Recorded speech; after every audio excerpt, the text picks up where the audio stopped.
My work takes me to so many different places around the world. But my challenges are always at home, because we're not where we should be in terms of accessibility, in terms of inclusion, understanding diversity in general.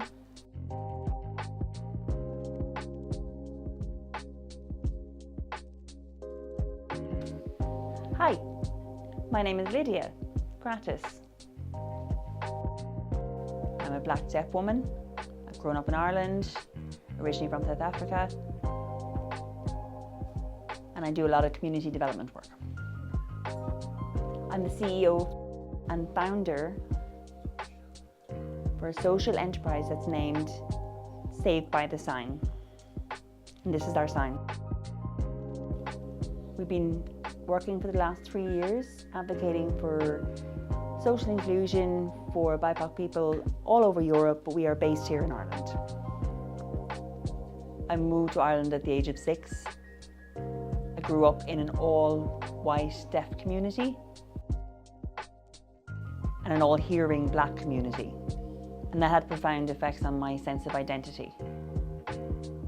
Trying to find my place, trying to find my community, trying to find where I fully felt that I fitted in.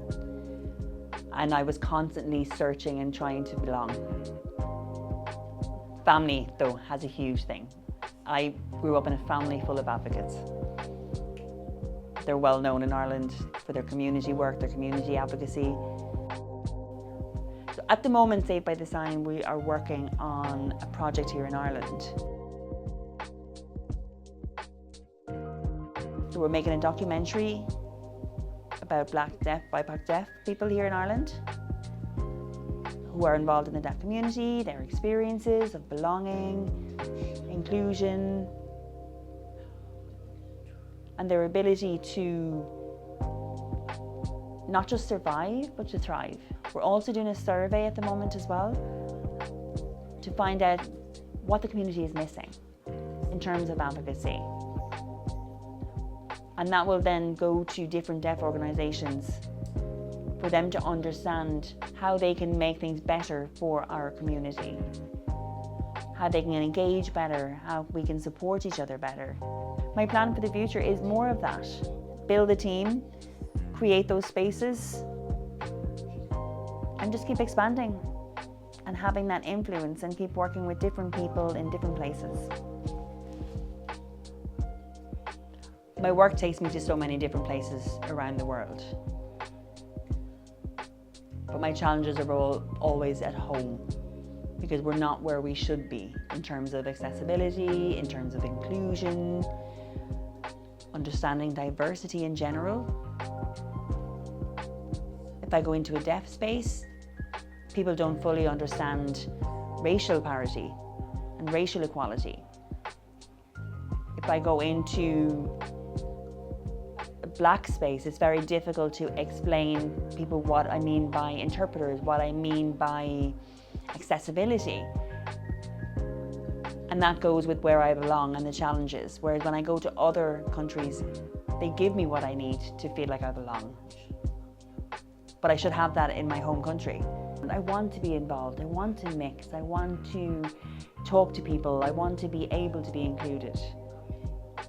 But I always find myself in a situation where I come in and there's no interpreter, or people are afraid, they don't know how to communicate with me. They don't even think, oh, actually we can gesture, we can type back and forth on our phone, we can write back and forth on a piece of paper. They don't even think just to ask me what my communication preference is. I know a lot of black women don't like the label of being resilient.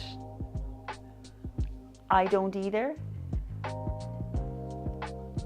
But I think it's my superpower at the same time. I've experienced some very difficult things, and I've managed to turn those into magical experiences. Wow, 5 years' time, I would love to see the work that I'm doing now become so much bigger. With media, with community work, with the advocacy work.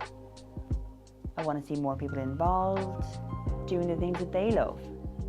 And that's through Saved by the Sign.